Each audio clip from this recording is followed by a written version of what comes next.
దేవుడు ఎవరిని ముందుగా ఎరిగినో వారు తన కుమారునితో స్వారూప్యము గలవారగుటకు వారిని ముందుగా నిర్ణయించినాడు. మనమందరం కూడా కుమారులమే అయితే మనకు ముందుగా ఎవరిని నిర్ణయించినాడు? దేవుడు యేసు ప్రభు వారిని జ్యేష్ఠుడిగా నియమించినాడు.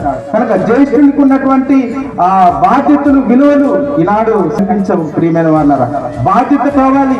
బాధ్యత లేకుండా దేవుని యొక్క చిత్తంలో చూడండి, యాకోబు పెద్ద కుమారుడు ఎవరు చెప్పండి?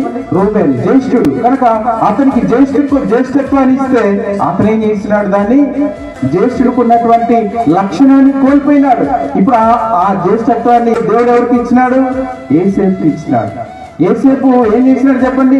ఐగుప్తు దేశంలో అతను రాజు అయిన తర్వాత తన ఇంటి వారందరినీ పిలిచాడా లేదా? తన ఇంటి వారందరినీ రక్షించుకున్నాడు, తన తండ్రిని పిలుచుకున్నాడు, తన తోబుట్టువులు సహోదరులందరినీ కూడా ప్రేమించినాడు. నేను మీ పిల్లలందరినీ కూడా నేనేం చేస్తా? పోషిస్తా. చూడండి దేవుని యొక్క ప్రణాళిక ఎలాగుంటుందో. జ్యేష్ఠంగా ఉన్నటువంటి రూబేలు చేయవలసిన పాత్రను ఎవరు చేసినాడు? యోసేపు చేసినాడు. చూడండి 8వ అధ్యాయం 14. దేవుని ఆత్మ చేత ఎందరూ నడిపింపబడుదురో వారందరూ కూడా దేవుని కుమారులు. దేవుని ఆత్మ చేత మనము ఏం చేయాలి? దేవుని ఆత్మ చేత నింపబడ్డారా? దేవుని ఆత్మ చేత నింపబడితే నువ్వు ఆరాధించగలుగుతావు. కనుక దేవుడు ఆత్మ కనుక ఆయన ఆరాధించేవారు ఆత్మతో సత్యముతో యథార్థంగా ఆరాధించాలి.